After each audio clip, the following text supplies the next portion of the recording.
Hello everybody, welcome to this video. We're going to try and talk about La La Land and Francis Ha, and we're going to focus on ideology, a bit of meaning, and sort of try and link that to both films' production context. So we're going to try and cover quite a lot, and the slides that I'm about to show you in the presentation I'm about to give is sort of a combination of several lessons that I teach on this topic, but I thought I'd try and cherry pick some slides, put them together to try and cover quite a lot in one video. We'll see how it goes.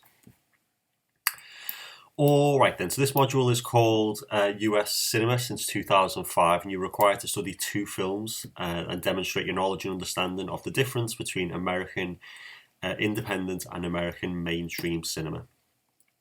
So as a starter task, it might be a good idea to think about this statement from Slavoj Zizek, who is I believe a communist philosopher is how he described himself, but he's also made some documentaries on film and the nature of ideology in film and society at large. And he says, cinema is ideology and machinery at its purest.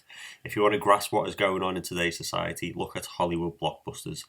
So what he's referring to there, is this picture, is the idea that films do reflect society. You know, goes back to that Brechtian idea of cinema being either a mirror or a reflection for society. So spend some time thinking about that. Think about Marvel and the big blockbusters that we see and how they maybe reflect aspects of our society. Okay, so moving on, a quick start task, just to run over the main differences between mainstream and indie films. And I'm going to leave that on screen. I'm not going to run through it. I'll move me out the way if you need to pause the video. That's a recap of something we studied before, so keep that in mind. We'll come back to it, but I'm not going to dwell on it. Again, some studios mainstream on the left as I look at it, so the Disney, Lucasfilm, Pixar, etc., and then more independent studios on the other side of the screen. And they're just some logos you can look out for to see if a film is produced independently or as a mainstream, one of the so-called mainstream majors. And a good piece of advice I received a couple of years ago was to look at top tens, and it's a good starting point to get a good understanding or an overview of what's happening at any particular time in the film industry. If you look at the top 10 grossing films in America, or globally rather, in 2019, you see that they're all pretty similar, and we can sort of get a general understanding of what mainstream cinema means. So familiarity rules, sequels, remakes, reimaginings, franchises, these are the dominant business model, and these are the things that Hollywood keep producing. They are narrative-driven genre films. The mainstream market is dominated by a small number of companies, and they have sort of hegemony or hegemony around the world in cinema, really.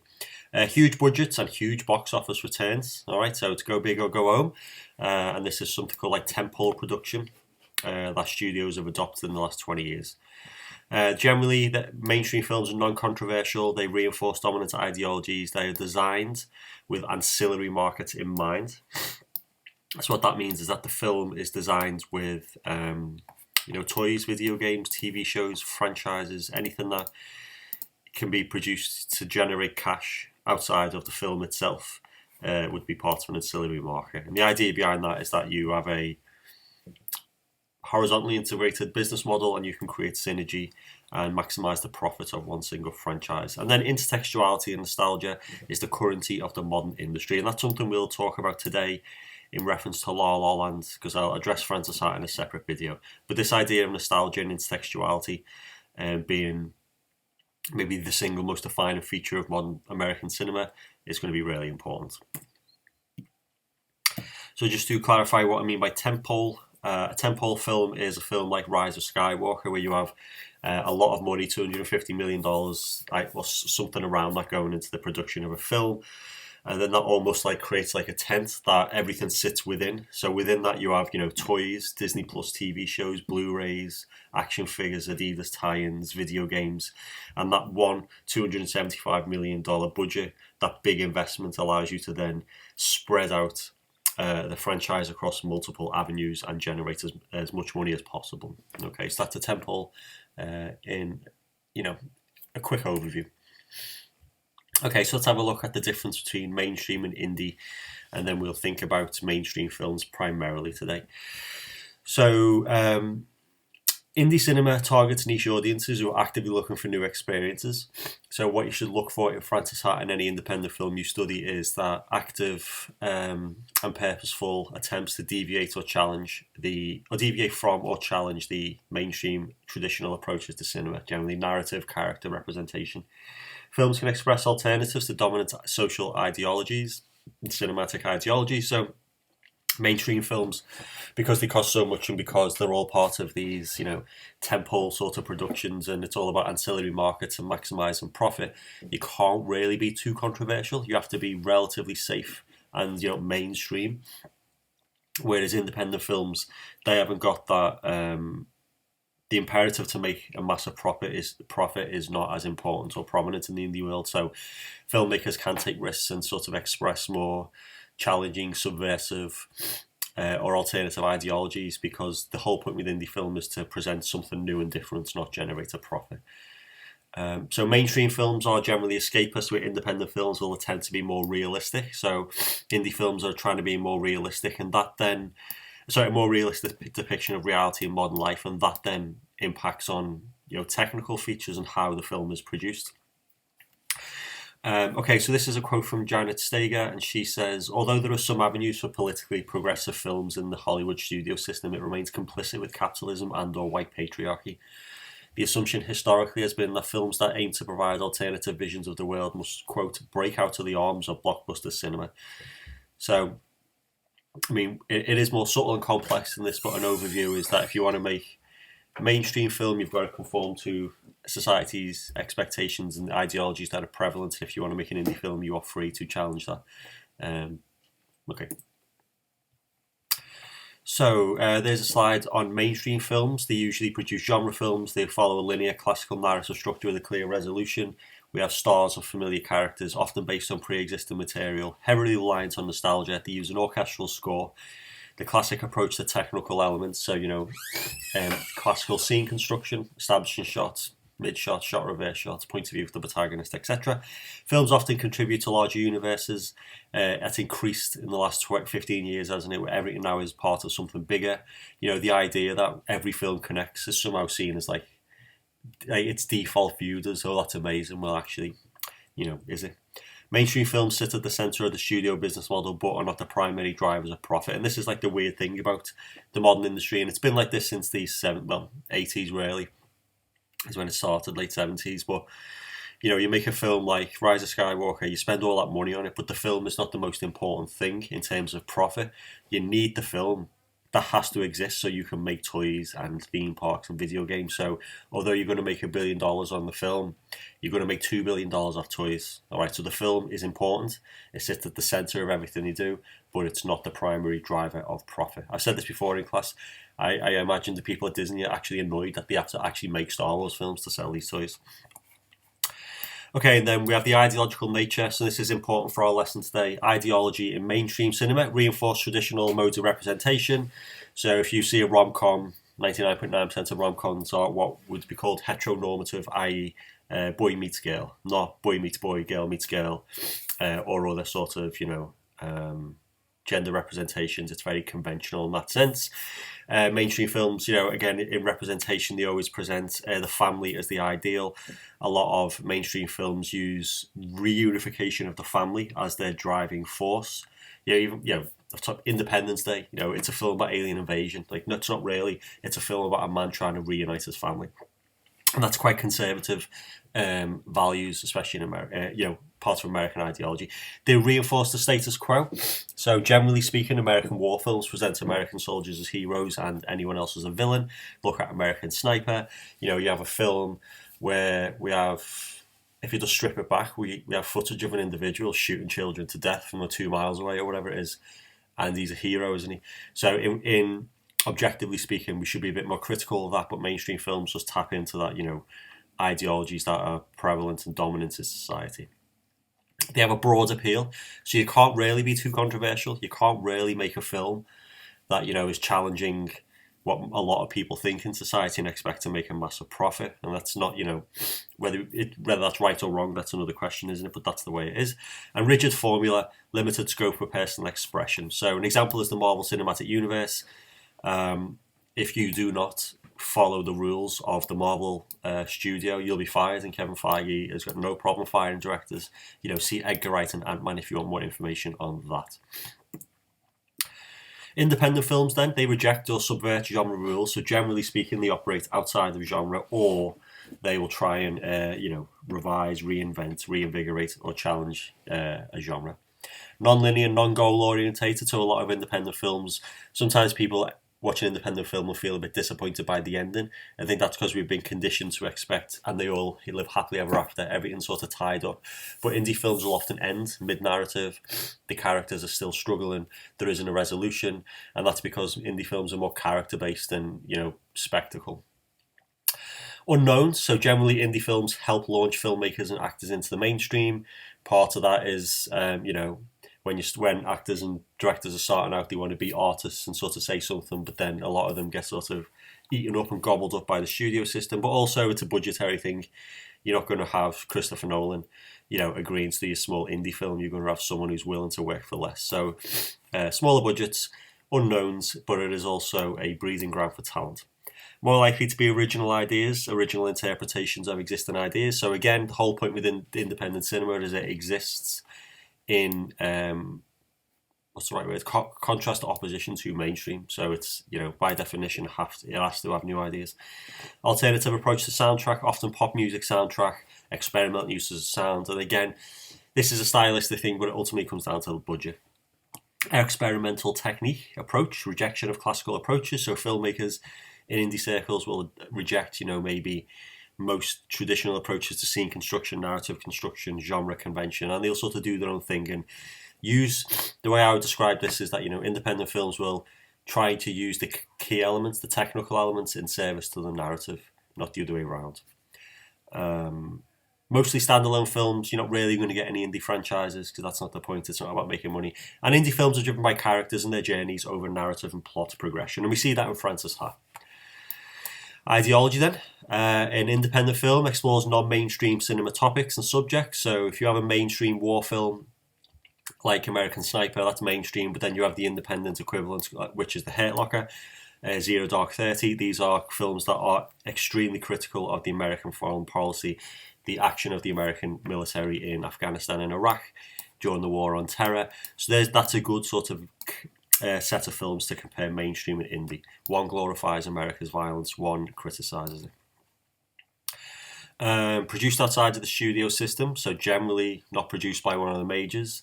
And indie films tend to be more experimental, and they exist as an alternative and to challenge or question dominant ideological messages in mainstream cinema.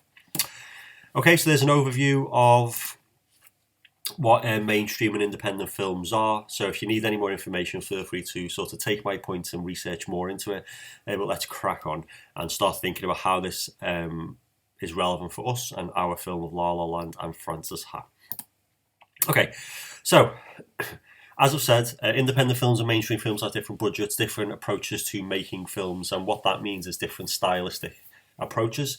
So a mainstream filmmaker will have all the best equipment, all the greatest sounds, they'll have a big massive CGI budget, they may have stars, they may be able to close down cities, and they may be able to do whatever they want, but at the same time they're going to be restricted and hemmed in by the expectation of the studio. Alright, so if someone's making the new Marvel film, they can have all of the toys to play with, but idea-wise, the director's there to just basically facilitate the studio's desire, or route or guidance. Whereas independent filmmaker, they've got less of that, so they can bend the rules and they can use the style to. But a lot of the time, actually, they have to, bend the rules, figure stuff out because they haven't got the money, and those stylistic choices can actually start to affect not just the look but also the meaning, and that's one of the arguments that is going to be presented about La La Land and Francis Ha. Okay, and a good place to start with this is Marshall McLuhan, and he has this iconic phrase, the medium is the message, and he argues that the way a message is presented is more important than the message itself. So, at the end of this lesson, I'm going to present 4 essay questions you could attempt, and if you want to attempt this question, you need to quote McLuhan. If this is true, we can draw links between the stylistic choices of a filmmaker and the ideologies at play in their work. So, before we give you a cinematic example, just think about it like this. The medium is the message. So if we use Twitter and social media, Twitter is the medium, Instagram, Facebook, they are the medium. So if we look at Twitter, the medium of Twitter only allows, was it 250 characters per tweet or something like that. So that is not conducive to in-depth political discussion or in-depth discourse. You cannot have a sophisticated, in-depth, complex discussion about, let's say, the Trump impeachment with someone online, because you have to express your arguments in 250 characters. So what people do is they reduce it to the most basic and simplest form they can, which is generally in a binary. So Twitter, by the medium of Twitter that only allows you 250 characters, that automatically starts to create discourse that is basically, one side or the other. It's very blunt. It's very uncomplex and simple, and that causes a lot of, division in society, and, the rest is history. We know that. So that's what the medium is the message means in a basic sense. Okay, so cinematically, if this is true, then we can draw links between the stylistic choices of the filmmaker and the ideologies at play in their work. So let's do a quick example. I'm not going to play it in this video. Might get a strike or whatever, but there are two clips, and I'll link them below, from two French films. One is Amélie, from Junet from 2001, and the other is, I'm moving myself out the way, Matthew Kasavitz's 1985 La Haine. So Amélie is our mainstream example, and La Haine is our indie example. So watch the two clips and answer these questions. Can you think of any media that represents Paris in some way? So how is Paris represented, generally? How is Paris usually represented, and what ideologies are associated with the city? And then more specifically for our films, what ideological messages are presented about Paris, France? How do the technical or aesthetic choices of the filmmaker help communicate these ideologies to the audience? And use these examples, write a short paragraph to this question. Okay, so clip one is Amélie goes on a walk, and she walks around Paris, and in doing so, she talks about all the great things about Paris. She talks about the scent of flowers, the amazing food, and basically what she's doing, she's pointing out all these cultural landmarks of Paris that we're used to. The film has this weird sort of sepia tone over it, so it's quite dreamlike and fantastical. And then we compare that to La Haine, and what we see are three non-white characters. We have a black African character, a North African Arabic character from Algeria, or descended from Algeria, and a white Jewish character.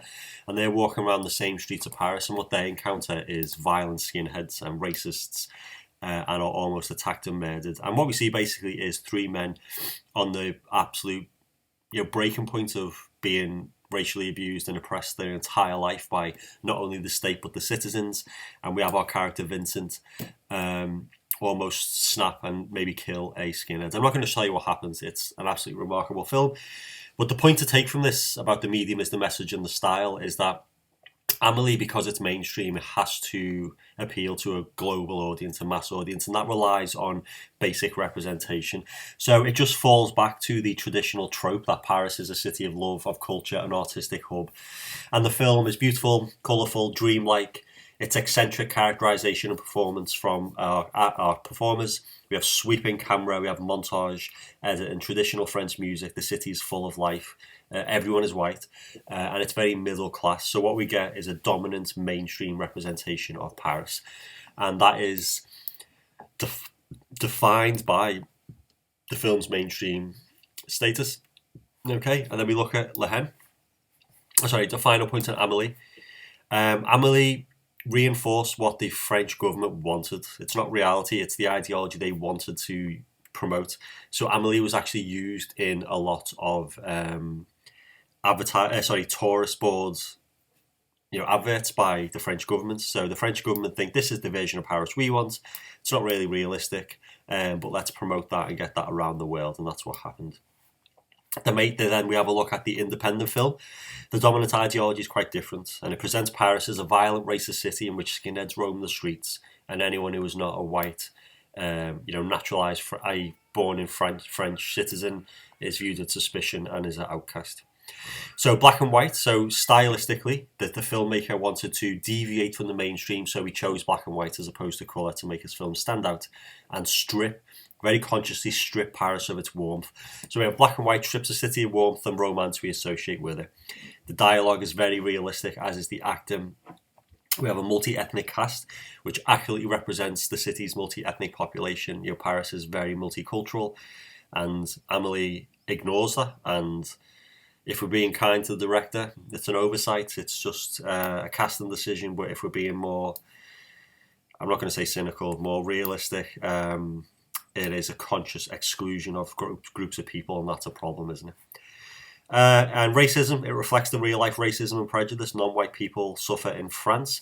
So Le Hen subverts our expectation of Paris and rejects a mainstream approach. In doing so, we are forced to view the city from a different perspective, allowing Cassavetes to subvert or challenge the dominant ideological views of Paris. Excuse me. So, the industrial decisions of a filmmaker, and you can read that as, the production context, mainstream or indie, at the mode of filmmaking, target audience, aesthetics, these are strongly defined not only the look, but also the meaning and ideological messages within the film. So, if you want to write an essay on La La Land and Frances Ha and looking at ideology, aesthetics, and even talking about some production ideas, or production context rather, you can use these points in your essay and in your introduction, and these are just general supporting points. Number one, working within the mainstream system means there are ideological expectations of both producers and audiences. Number two, mainstream studios demand mainstream techniques and approach to filmmaking, and see Kevin Feige, MCU, for that. Number three, independent films target niche non-mainstream audiences who seek out new experiences. Therefore, filmmakers are actively encouraged to develop new approaches to cinema. A lack of funds limits indie filmmakers' ability to move away from realist filmmaking.